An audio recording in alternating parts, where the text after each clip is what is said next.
morning, I'm Barry Marshall, Clinical Professor of Microbiology and Brand Ambassador at the University of Western Australia in Perth. And I'd like to talk briefly about this new book of ours. You know, this year is the 40th anniversary, 2024, of the first good publication of Helicobacter pylori in the Lancet. And it's also the anniversary of me drinking the Helicobacter pylori to prove Koch's postulates, which proved actually that Helicobacter causes gastritis. So it's been a long journey, but looking back on it, there are a number of important milestones. So in the beginning, it was just a hypothesis, and people became interested in the cause of gastritis, and then we had some difficulty because so many people had Helicobacter and didn't have any symptoms. But by focusing on the ulcer patients, we quickly brought benefit to millions of people.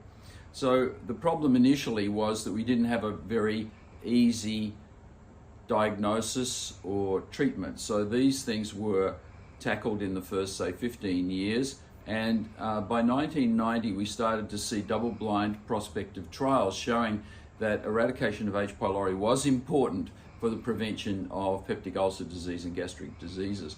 And remember, in the 1990s, that's the first time the World Health Organization gave Helicobacter pylori a classification of being a cause of cancer. So that perked up everybody's interest. But again, treatments in the 90s were very complicated. Actually, they still are in some people.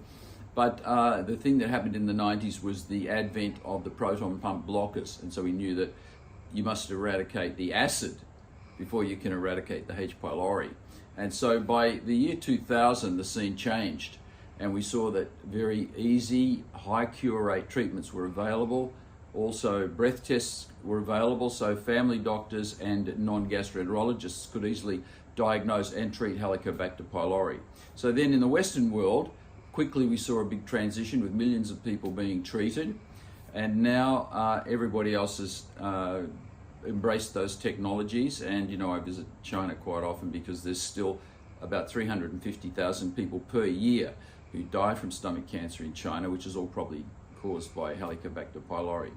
So the future is to make these diagnostic tests easily available.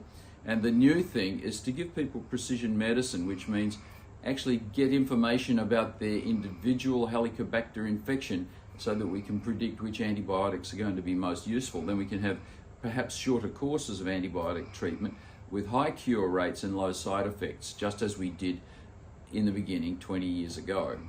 So I'm excited to say that there are a few things that are happening. One of them is that we've started doing string tests on people with Helicobacter pylori. So the algorithm goes, if you fail treatment according to your breath test, well then you could have a string test, get the antibiotic sensitivities of the Helicobacter organism in your stomach by qPCR, but also by culture in a good lab, and then be prescribed the treatment which is really going to work. And you know, so many people have a resistant organism, resistant to metronidazole, clarithromycin, and levofloxacin, for example. So we don't always have to navigate away from those antibiotics because they are very effective.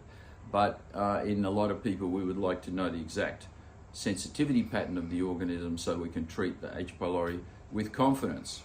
Now, as soon as you have a good treatment that doctors can confidently use, they really like to treat H. pylori because many people have had that bacteria all their life and have had suffering from chronic symptoms.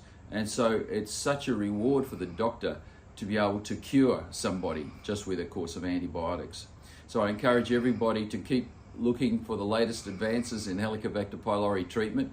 And you know, there's even stronger acid blockers on the horizon for a lot of people called PCABs, potassium competitive acid blockers.